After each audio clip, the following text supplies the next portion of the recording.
About a year ago, there was an exhibition in the town hall about things relating to New Galloway, and there suddenly I saw a photo about the Ken Bridge and the date it was completed. I suddenly thought, well, hang on a minute, next year's the bi-centenary of the completion of the bridge.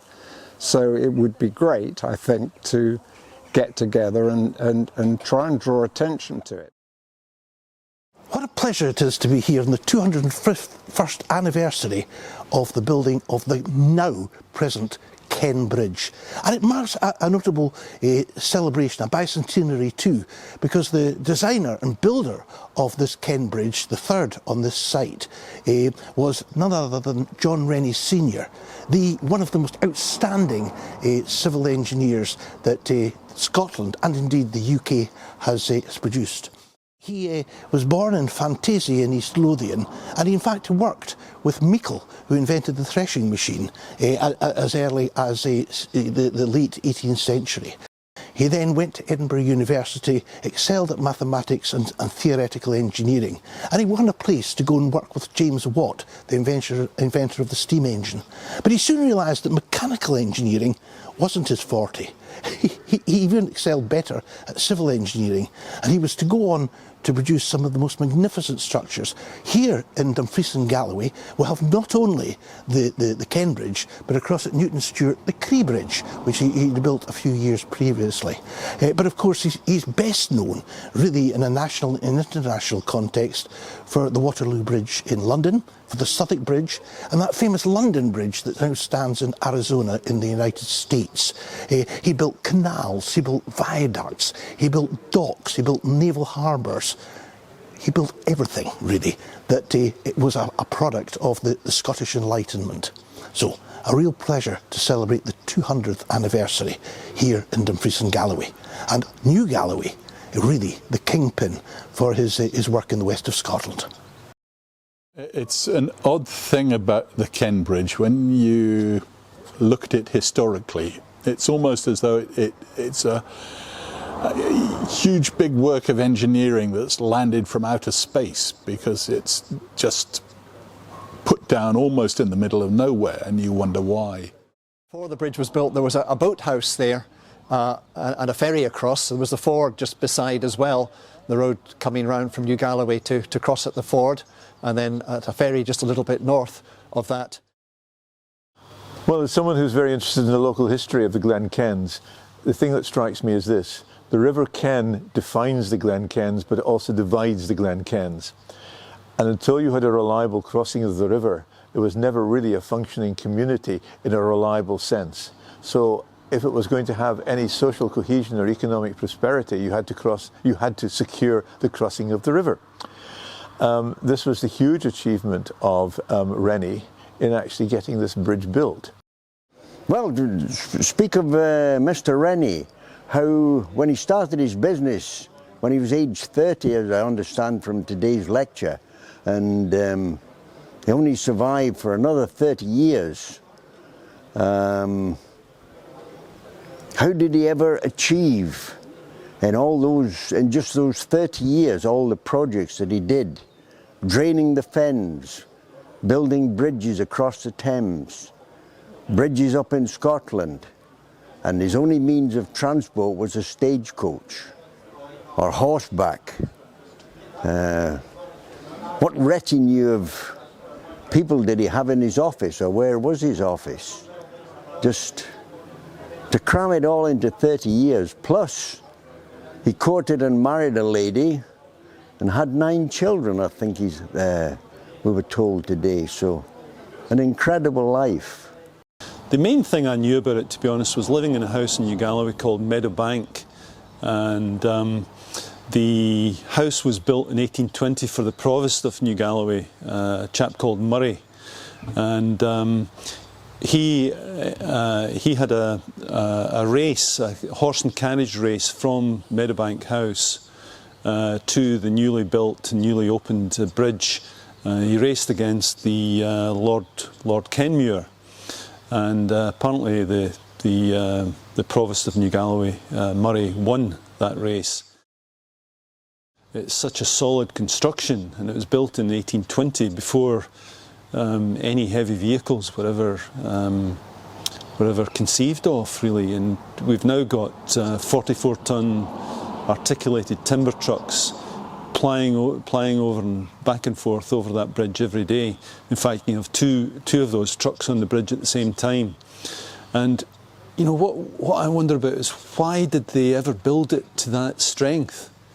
You know, I think Bruce Keith mentioned it cost £10,000 or something like that. I hate to think how much money that would be nowadays, but why was it so over-specced?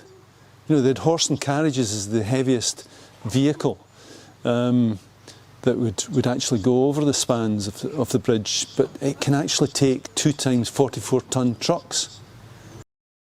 I've spent so many days as a child with my sister especially, just paddling and fishing and just enjoying the background of the bridge itself. And I spoke earlier about lanolin being used in the building, and the lanolin in the sheep's wool, preserved sheep's wool, it would never rot. So that became part of the base of the foundations on the bridge. But today, if you go over the first arch leaving New Galloway, slow down and have a wee look left and right, you will see a dip where the arch has settled. Now, it's not moved in 200 years, and I don't think it's going to move now. I've now lived with the bridge for quite a few years, and I go underneath it. I've seen all the mason's marks, I've been in the pools below it, and I walk over it, and I learnt more from Cubby today than I ever knew about it before. And I think there's always something new about it, but it's a very elegant presence in our lives. And we've seen what the water can do.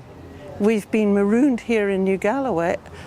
I mean, there was one time when the only way out was over to Newton Stewart, and then that was flooded too. We have been an island in my time. And you think how important the bridges are, and we take them so for granted, and we tend to see them from above, from inside a metal box, and you don't realise what you're going over. Crossing a river is actually quite a significant act, and you can see how in the past it was a huge barrier or a huge crossing to make between one place and another. We tend not to see that anymore, but when you start looking at the bridges, you realise that this is about so much more than just a quick whiz over to the other side without looking where you're going. Well, I've only been here for 3.5 years, but it's taken all that time to realise what an amazing bridge this is. I was part of a puppet and storytelling event where we walked along the side of the river and ended up in the bridge having a tea party on the little shore over there. But what a spectacular, extraordinary piece of architecture it is. And I know having the event over there was very special. It is extraordinary.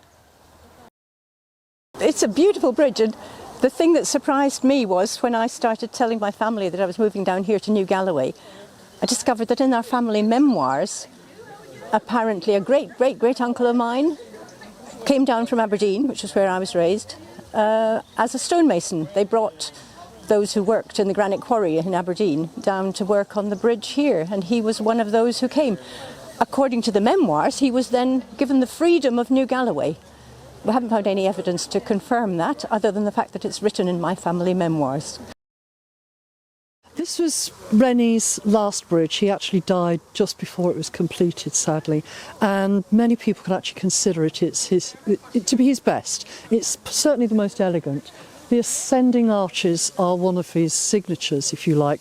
You'll find it on many of his other bridges as well, but this one is particularly lovely, and in its very simple setting it just seems to fit so beautifully. There's a very slight curve to the line of the road as well, which adds to the sophistication, if you like, in what is essentially a very rustic setting. This river is so temperamental, and when it's raging, it is raging, and nothing gets across. So it really has completely transformed this whole area, not just by being a beautiful piece in a lovely setting, but by actually connecting two halves of Galloway. The celebration of 200 years is a marvellous event, and I think the bridge has always appealed to me in the sense that I can't imagine that somebody 200 years ago should have built a bridge that had two-way crossing. I can't imagine that there were a line-up of carts on either side, so there needed to be space for two carts to go across at the same time. But lo and behold, we have that, and it still works. Many of the other bridges of the same kind of vintage were single and have been made double and look very ugly as a result of it. But we still have the beautiful original bridge in its two-way motion. So well done to everyone that created it. My name is Peter Rennick. I'm the Arts, Culture and Heritage Manager for GCAT. My role is to run the arts programme for the Cat Strand and around the Glenkens. I was tasked to come up with a series of events which might appropriately celebrate it. We were supported to do this with funding from DG Unlimited, the Glenkens and Districts Trust, the Year of Scotland Stories, and Drax made the amazing lighting installation which you might see later on this evening. It seemed to me that if this project was really to be special, we needed to floodlight it. That was what struck me. If we were to try and draw attention to the bridge in a much more widespread kind of way than just locally. And indeed the surprising thing is actually how few people locally really appreciate how nice a bridge it is. And you might be aware we've done quite a lot of clearing of scrub and trees as a tremendous volunteer team came from Balmaclellan and New Galloway, including farmers and other people with chainsaws and strimmers, which has improved the view of it enormously. But mostly people go over the bridge and they just don't, they drive over and they think, oh well, I'm driving over a bridge, but you just don't have any sense of it until you do get down either on the Cambridge Terrace or you approach it from the fields on the south side. It'd be nice just to be able to see it coming to life again, people taking part, getting the food into them, getting the wine, getting the drink, getting the talk going. That's the vital thing. You've got to talk about the history